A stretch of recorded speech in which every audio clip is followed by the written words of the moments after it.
प्रिय विद्यार्थियों एवं अपनी भाषा यूट्यूब चैनल देखने वाले आप सभी का इस चैनल में हार्दिक अभिनंदन और स्वागत। हम पढ़ रहे थे हिंदी साहित्य का जो सरयू नाम की पुस्तक है उसका पाठ था सेव और देव। हमने पाठ के 3 बिंदुओं पर चर्चा की थी और अब उन 3 बिंदुओं से आगे बढ़कर पाठ के शेष भाग के जो बिंदु है उन पर चर्चा करते हैं। अगला बिंदु हमारा है देवी का मंदिर। कल हमने पढ़ा था कि प्रोफेसर गजानन ने मनु नाम के मंदिर का दर्शन किया था और वहीं से उन्हें उसके पुराने जो पुजारी थे उन्होंने बताया कि पहाड़ के ऊपर एक किले में एक मंदिर है और उसी मंदिर की चर्चा है देवी का मंदिर। प्रोफेसर साहब ने जब सुना कि काफ़ी पुराना है, पहाड़ के ऊपर है, वहाँ एक किला हुआ करता था राजाओं का, उस किले में मंदिर है, तो वो बड़े खुश हुए थे और उसी खुशी में वो पहाड़ पर चढ़ाई करने लगते हैं। पहाड़ पर आप गए हैं या नहीं गए, लेकिन जब भी आप जाएंगे तब आपको साफ दिखाई देगा कि जब आप पहाड़ पर चढ़ना शुरू करेंगे तो शुरुआत में बड़े लंबे पेड़ होंगे जो चीड़ के होते हैं। जैसे जैसे ऊंचाई बढ़ती जाएगी पेड़ों का कद कम होता जाएगा। तो ठीक वैसा ही गजानन के साथ, प्रोफेसर साहब के साथ हुआ। वो आगे बढ़े, आगे बढ़ने के बाद आगे चलकर पत्थर आए, पत्थरों के बाद लाल पत्थर दिखाई दिए। लाल पत्थर से वो इस प्रकार आगे बढ़ते जा रहे हैं क्योंकि उन्हें बड़ी उत्सुकता थी। क्यों? कारण क्या था इसके पीछे कि वो पुरातत्ववेत्ता थे। उन्हें जितनी प्राचीन या पुरानी चीज़ें का मिलने का आभास होता या उनकी सूचना मिलती तो वे बड़े उत्साहित होते थे और उसी उत्साह में आगे बढ़ रहे थे। लेकिन आगे बढ़ते हुए उन्होंने देखा कि कहीं पगडंडी नहीं है, कोई रास्ता नहीं है, लेकिन फिर भी एक लक्ष्य की तरफ वो बढ़ते जा रहे हैं।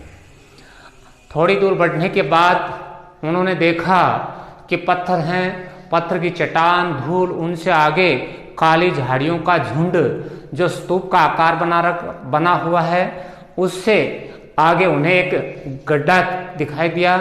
उस गड्ढे में कीच भरा हुआ था। कीच के उस पार उन्होंने देखा कि 2 पेड़ हैं और उन 2 पेड़ों के नीचे एक छोटा सा मंदिर बना हुआ है और उनके जो उत्साह का मुख्य बिंदु है वो उन्हें दिखाई दिया। वो बड़े खुश हुए। वो उस मंदिर के पास जाते हैं और उस मंदिर के पास जाकर देखते हैं कि उस मंदिर का जो मुख्य द्वार है उसके किवाड़ या दरवाज़ा बंद है। उन्होंने उस मंदिर का दरवाज़ा अपने हाथ से खोला। मंदिर काफ़ी देर से बंद था। बंद होने के कारण, लंबा समय होने के कारण ये तय है कि मौसम की सीलन के कारण या लंबी अवधि में बंद रहने के कारण उसमें गंध आ रही थी। तो उन्होंने किवाड़ खोल दिए, कुछ देर के लिए खुले छोड़ दिए। उसके बाद प्रोफेसर साहब ने अंदर झांक कर देखा तो उस मंदिर के अंदर जो दृश्य था उनका उन्होंने वर्णन किया कि उन्हें धुंधलाती हुई 3 मूर्तियां दिखाई दी और उसके अंदर जिन पशुओं की बलि दी जाती थी उनके सींग पड़े थे। लेकिन आज उसकी स्थिति अलग है। काफ़ी साल पहले वहाँ बहुत सारे पशुओं की बलि दी गई होगी और बड़ा वहाँ अच्छा मंदिर का स्वरूप रहा होगा। लेकिन जब उन्होंने अंदर जाकर गहराई से देखा तो एक देवी की मूर्ति जो काली थी, दूसरी मूर्ति गणेश जी की जो पीतल की बनी हुई थी जिस पर जंग लग चुका था, और तीसरी मूर्ति है वो सफ़ेद चमकीली जो एक शिवलिंग था। तीनों को देखा, देखकर परखने के बाद उन्होंने देखा कि जो गणेश जी की मूर्ति थी वो पीतल की थी, वो उतनी सुंदर नहीं थी। तो उन्होंने देवी की जो मूर्ति है उसको हाथ में उठाया, हाथ में उठाकर गहराई से देखा। मूर्ति वास्तव में बहुत सुंदर थी, काले रंग की मूर्ति थी और यहाँ उनके ज्ञान का हमें पता चलता है। उस मूर्ति को देखते ही उन्होंने अनुमान लगा लिया, अंदाज लगा लिया कि ये लगभग 500 वर्ष पूर्व की मूर्ति है। इसे कहते हैं पुरातत्ववेत्ता। उस मूर्ति को गौर से देखा, मूर्ति बहुत सुंदर थी, कीमती थी। उस वक्त के हिसाब से उन्होंने उसके बारे में बताया कि अगर कोई अच्छा पारखी होगा तो ये मूर्ति कम से कम 2 से 3 हज़ार रुपये के मूल्य की थी। इस प्रकार उस मूर्ति को देखने के बाद वो अंदर का दृश्य और उन्होंने वर्णन किया कि उस मंदिर के अंदर आज जो मूर्तियां पड़ी हैं वो अपेक्षित नहीं होकर उपेक्षित हो गई, अर्थात उनकी कोई सार संभाल नहीं, उनकी कोई पूजा करने वाला नहीं, उस मंदिर की कोई साफ सफाई नहीं। अंदर हैं कीड़ियाँ चींटियाँ हैं, वो घूम रही हैं मूर्तियों के ऊपर और एक अजीब सा अंदर का दृश्य है जिसे आम आदमी देखता है तो अजीब सा लगता है। लेकिन लेखक या प्रोफेसर गजानन है, उन्होंने ऐसे दृश्य काफ़ी देखे क्योंकि वो प्राचीन चीज़ों को, प्राचीन अवशेषों को ही ढूंढा करते थे, इसलिए मूर्ति उन्हें बहुत अच्छी लगी। और उसके बाद अब हम अगले बिंदु पर आते हैं, प्राचीन मूर्ति। उस मूर्ति को देखकर लेखक को देवी की जो मूर्ति थी बहुत ही सुंदर लगी और सुंदर के पीछे कारण ये था, देवी की मूर्ति जो काले रंग की थी निश्चित रूप से उनको एक तरीके से आकर्षित करने वाली थी। उस देवी की मूर्ति के बारे में उन्होंने सोचा कि एक बहुत यानी लगभग 500 वर्ष पहले इस मंदिर में इस मूर्ति का इतनी भव्य मूर्ति थी।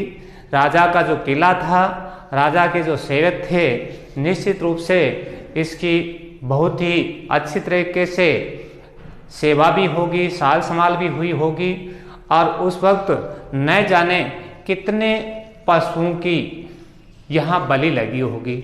लेकिन आज वही मूर्ति उपेक्षित है, कोई इसे देख नहीं रहा, कोई इसे संभाल नहीं रहा। उस मूर्ति को हाथ में लेकर के उन्होंने ढंग से, हाथ में लेने से पहले मंदिर में झांक कर देखा और फिर अपना जो ओवरकोट था उसको उतारा, अपने जूते उतारे, अंदर गए, मूर्ति को हाथ में लिया।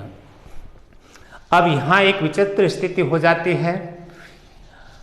गजानन प्रोफेसर साहब ये चाहते हैं कि मूर्ति की उपेक्षा भी नहीं हो और उसे यथास्थान भी मिलना चाहिए, लेकिन दूसरी तरफ ये था कि जब उन्होंने मूर्ति उठाई तो उनके मन में एक भय सा पैदा हो गया। क्यों? इसलिए कि वो मूर्ति को उठाकर दूसरी जगह ले जा रहे हैं, इसका मतलब वो चोरी कर रहे हैं। अब यहाँ उनके मन में अंतर्द्वंद्व की स्थिति हो गई। मूर्ति को छोड़ते हैं, इतनी सुंदर मूर्ति जो उन्हें बड़े प्रयास के बाद मिली, छोड़ते हैं तो मूर्ति की उपेक्षा, वहाँ उसकी कोई साल संभाल नहीं। और दूसरी तरफ ये सोचते हैं कि यदि इसी मूर्ति को किसी ऐसे स्थान पर रख दिया जाए तो निश्चित रूप से इसकी पूजा होगी, लोगों की इसमें आस्था होगी और इसे उचित सम्मान जो मिलना चाहिए वो मिल जाएगा। लेकिन 2-3 बार ऐसी स्थिति होती है, वो कोशिश करके अंदर जाते हैं, जैसे मूर्ति को उठाते हैं हृदय धड़कने लगता है और उनके मन में वो बात याद आती है, क्या मैं अंधविश्वासी हूँ, क्या मैं भूतों से डरता हूँ, या मुझे प्रेतों के कारण डर लग रहा है, या मेरा हृदय धड़क रहा है। इस प्रकार 2-3-4 बार ऐसी स्थिति मूर्ति को उठाते हैं, फिर वही सोच कि लोग क्या कहेंगे, कोई देख लेगा, ऐसा होगा, रख देते हैं, फिर हिम्मत करके फिर दोबारा जाते हैं। इस प्रकार 5-4 बार उनका ये क्रम चला, कभी ले जाने का, कभी चोरी का भाव पैदा होते ही वापस रखने का। अंततः इस प्रकार के अंतर्द्वंद्व में मन में भय के कारण और प्रोफेसर साहब के एक तरीके से पसीना सा आ जाता है। लेकिन फिर उन्होंने अपने आप में आत्मविश्वास जगाया और कोशिश की जूते उतार कर भीतर जा कर के और उस मूर्ति को अपने ओवरकोट में छिपा लिया। और अब वहाँ से उस मूर्ति को लेकर चलते हैं। बड़े साथ में प्रसन्न होते हैं कि पहला दिन तो बहुत अच्छा रहा, एक 500 साल पुरानी देवी की मूर्ति जो बहुत सुंदर थी, ऐसा सोचकर चल रहे हैं। लेकिन साथ ही उन्हें ये डर भी है कि कोई मुझे देख नहीं ले, इसलिए उन्होंने क्या किया, अपने वापसी का जो रास्ता है वो ऐसा रास्ता देखा जो गांव से न गुजरकर बाहर से निकले। और इस प्रकार वो अपने साथ अपने ओवरकोट में मूर्ति को छिपा करके और अपने गंतव्य स्थान यानी नीचे की ओर चल पड़े या आगे बढ़े। अब आते हम अंतिम बिंदु पर, जिसका अंतिम बिंदु है प्रोफेसर साहब का मंथन, चिंतन।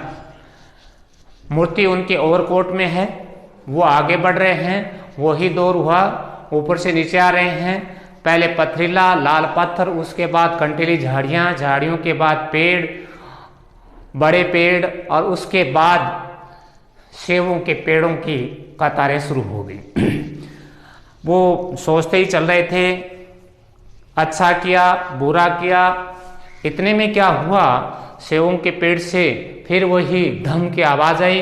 उन्होंने देखा वही जो लड़का पहले था अब फिर एक सेब के पेड़ से कूदा और उसके पास 2 सेब और खाता हुआ। लड़के ने जैसे देखा वो भी अचंभित हो गया और उसके हाथ से एक सेब छिटक गया।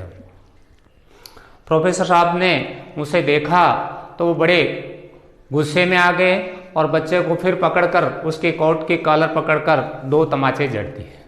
लड़का रोने लगा और रोते रोते लड़के ने उनके कोट का पल्लू पकड़ा या अपना, तो उन्हें अजीब सा लगा। इतने में क्या हुआ कि उस लड़के को वो उसकी तरफ देख रहे थे और उनका हाथ अपने ओवरकोट में चला जाता है। जैसे ओवरकोट में जाता है और उनका हाथ उस मूर्ति से जो वो चुरा कर लाए थे उससे टच होता है। यहाँ इस पाठ की सबसे सुंदर कह सकते हैं, सबसे आश्चर्यचकित करने वाला एक परिवर्तन होता है। जैसे प्रोफेसर साहब का हाथ ओवरकोट के भीतर मूर्ति को छूता है तो उन्होंने एक बहुत ही सुंदर लाइन या सुंदर विचार आया कि लड़के ने केवल सेब चुराया है और लड़के ने, जबकि स्वयं क्या सोचते हैं, मैं तो देव स्थान ही चुरा लाया। जैसे ये बात उनके दिमाग में आती है तो उन्हें बड़ा पछतावा होता है, पश्चाताप होता है, अपने मन की आत्मा है वो जाग जाती है और तुरंत वो वापस इस जो उन्हें आत्मबोध हुआ, जो ज्ञान हुआ महसूस होते ही वो तुरंत वापस उस मूर्ति को लेकर उस पहाड़ की तरफ बढ़ते हैं। और एक लंबे समय के बाद जब तक वो पहुंचते हैं अंधेरा हो जाता है और उस मूर्ति को, देवी की जो मूर्ति वो चुरा कर लाए थे, उस मूर्ति को वापस वहाँ जाकर उस मंदिर में रख देते हैं। तो उनके मन का बोझ हल्का हुआ, उन्हें आत्म संतुष्टि भी, लेकिन साथ ही वहाँ का जो सुनसान एरिया स्थान जो है वो उन्हें एक तरीके से पुकार रहा है, वहाँ का वातावरण कह रहा है कि आपने क्या किया, आपने एक निधि को, जो मूर्ति थी जिसे खजाने के रूप में, कि इसका आपने एक तरीके से यहाँ रख करके अपमान कर रहे हैं। लेकिन उन्हें स्वयं को यह आत्मसंतुष्टि हुई कि मैं चोरी का जो मुझे चोरी शब्द का या चोरी का आत्मग्लानि का भाव हुआ, कम से कम उससे बच सका। इस प्रकार उन्होंने मूर्ति को वापस रख करके और वो अपने आप को आत्म संतुष्टि के साथ वापस आते हैं। अब यहाँ देखिए होता क्या है, इस पाठ का थोड़ा सा सार देखें तो इस पाठ के बाद यदि हम आते हैं तो क्या होता है। पहला तो ये है कि एक व्यक्ति को वही कार्य नहीं करना चाहिए जिसके लिए वो दूसरे को डांटता है। अर्थात एक बच्चा, एक लड़का चोरी कर रहा है, उसको वो डांट रहे हैं और स्वयं मूर्ति को चुरा रहे हैं, तो ये एक विचित्र।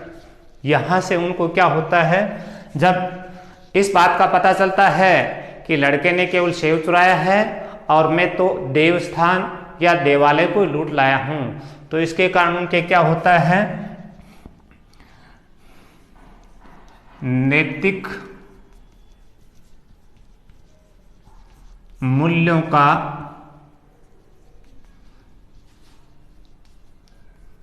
जागना। नैतिक मूल्य का मतलब चोरी के प्रति घृणा करना।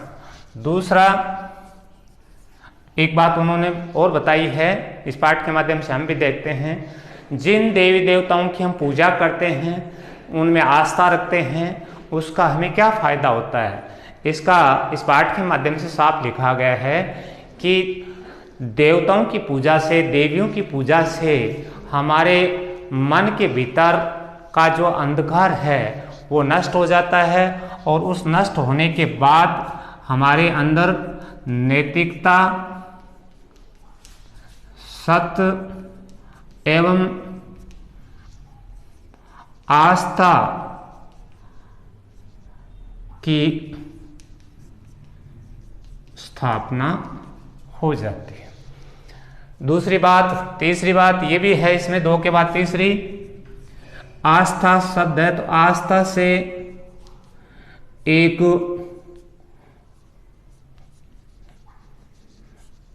इंसान को